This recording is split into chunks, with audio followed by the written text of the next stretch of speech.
Makiria ma yuthi ngiri imwe ni magukorwo makigunĩka na kothi cia moko thutha wa Safaricom Foundation kuhura njeki thukuru cia kothi cia moko na ciringi milioni 130.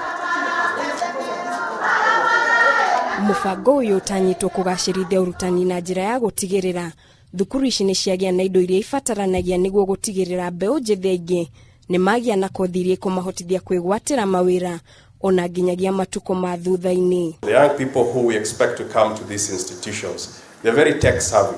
So we must speak to them in the language that they understand, and we must bring the training in the area that they're very capable and very comfortable.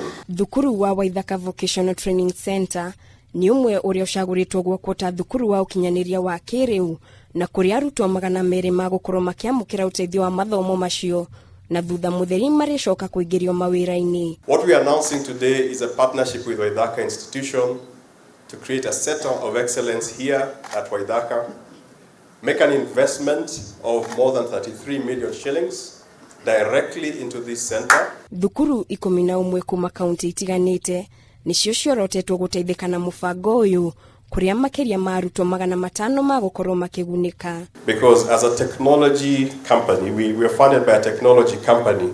We try and make sure that things are moving to a digital technology path. Mũmbunge wa Dagoretti Mũhuro John Kiarie nĩ anyitĩte mũbango ũyũ mbaru akiuga nĩ ũgũteithĩrĩria hanene harĩ ũkũria wa thukuru ĩno na kũria aciari manyite ciana ciao mbaru gĩthomo-inĩ na njĩra ya kũmatwara thukuru. Lazima sasa tuende kule vijijini, hawa vijana wetu ambao wamekuwa wakitaabika sana na mambo ya elimu, tuwahamasishe waingie hapa Waithaka Technical. Kuringana na riboti kuma kũrĩ rũhonge rwa kũheana ngombo cia gĩthomo rwa HELB, mĩeke ya mawĩra kũrĩ arĩa marĩ na kothi cia moko ũrũgamĩrĩire gĩcunjĩ kĩa 96 harĩ igana ũkĩringithania na mĩeke ya arĩa marĩ na gĩthomo kĩa igũrũ. Ngĩribotera Kameme TV, njĩtagwo Mũringi wa Ngure.